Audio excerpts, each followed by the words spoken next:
This is an update of an earlier video that I published a few days ago where I discussed the rapid rise in gold prices.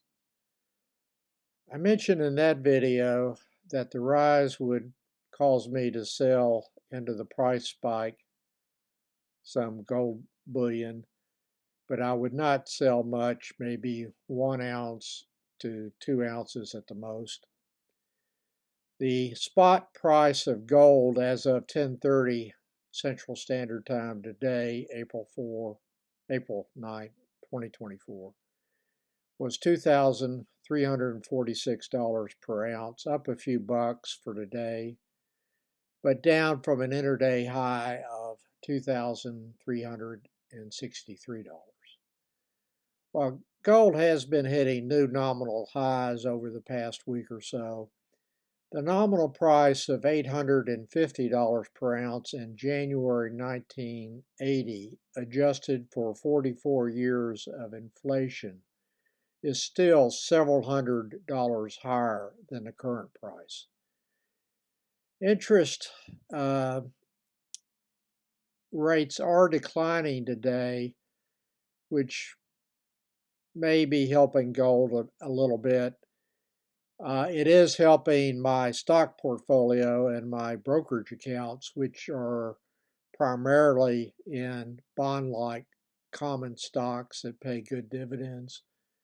I checked my Fidelity account earlier this morning and noted that it was the stock portion was up about $500, even though the market is down today. Back to gold.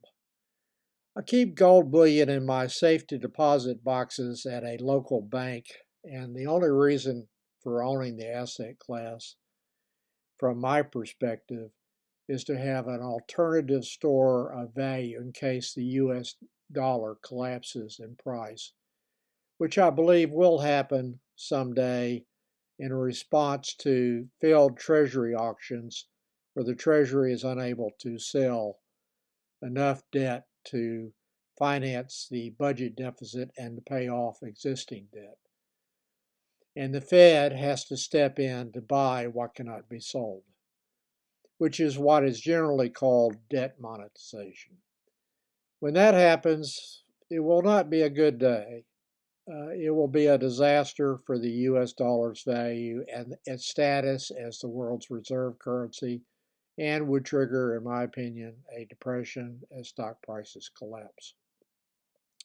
Before that occurs, interest rates on U.S. debt will be rapidly rising, having become completely untethered from inflation and inflation expectations, and rising just as a necessary response to coax buyers to absorb all that has to be sold. And the money supply created by the Fed would have grown to astronomical levels, unbelievable levels from today's perspective. Interest rates on U.S. debt become simply a supply-demand issue with the buyers in the driver's seat. The U.S. dollar would no longer be viewed by many as a store of value, but simply as so much confetti. In this future scenario, annual interest on the debt will be rapidly going over, well over $1 trillion and moving closer to $2 trillion per year or even higher. The entire debt of the United States was less than $1 trillion in 1980. Before that happens, there will be at least one, probably more, short-term U.S. debt defaults caused by Republicans refusing to increase the debt limit, which has already almost happened several times. The problem will simply be that the U.S. has so much debt outstanding that buyers are unwilling to buy the full amount of what has to be offered to pay off existing debt and to fund the ongoing huge budget deficits. When will that occur? Maybe 15 to 25 years, maybe sooner, maybe later. Impossible to forecast the when of it. I may not live to see it happen, but it will happen, in my opinion. just unavoidable given the inability to deal with the problem now through tax increases and spending cuts. The U.S. will have the pedal to the metal going 100 miles per hour until it crashes into a steel wall. Voters and pundits will be assigning blame, but that is unproductive. Just blame both political parties who contributed it to the result in their own way. This is one reason why I'm an independent. So that is why I own gold, although I cannot say what is the fair or intrinsic value of gold. I only know that humans have placed a value on this precious metal for around 3,000 years or so, with many viewing it over that entire period as a preferred store of value compared to fiat currencies. So maybe gold will hold its value or even go up in this kind of future scenario that I'm predicting here. That also explains why I'm reluctant to sell much now. I may actually live to see this happen. Besides, I do not want to increase my income more this year, which will already be a peak year in interest income for me compared to all prior years. Even though I was earning 15% or so on CDs in the late 70s and early 80s, I didn't have as much money then as I have now. So just the cumulative effect of what I have now earning interest is going to result in the highest interest income that I've ever received in 2024, excuse me. So I went to my safe deposit box and decided to sell two proof U.S. gold eagles that I bought in 1987 from the U.S. Mint, taking them out of a safety deposit box, and I'll show you what they look like. They come in this nice folder like this. It's in a blue box, and here's what a proof coin looks like.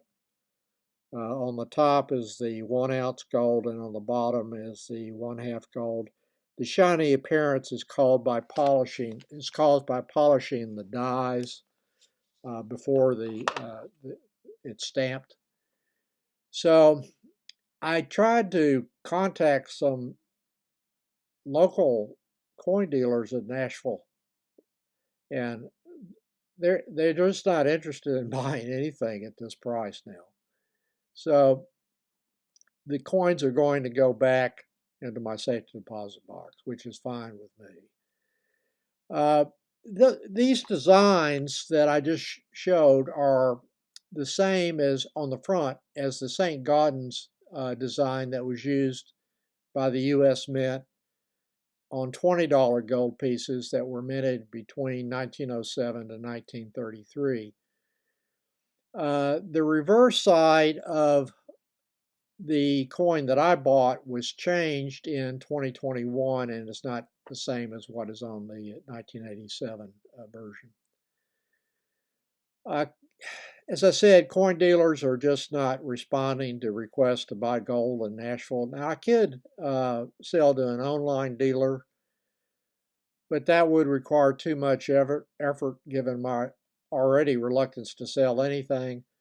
I would have to make a call. I'd have to negotiate a price. I'd have to pack the coin in a package, insure the package for about $5,000 or $4,000. Hope that no one steals it en route, and the dealer actually pays me down the road. So the coins are going back into the safety deposit box later today.